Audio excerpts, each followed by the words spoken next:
non AFS headlights, what you need to do is you need to trim a bit of the section out on the plastic of the frame that holds the projector up. Reason for this is that when you mount the demon eye, you will be touching there, so if you trim that out the way, we just use a Dremel for this, and that will keep you out the way. The next bit what we did was, you can see that the projector has two guide lugs.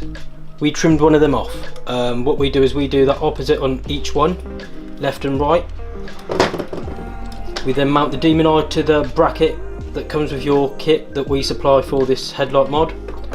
We're going to put one part of the bracket into the guide, and then we're going to bring the lens holder forward.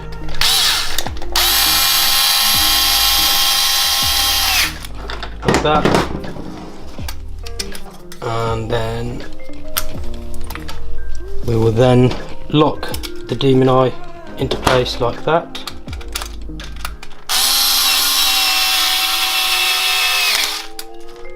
And that's how it will be mounted for a non AFS projector.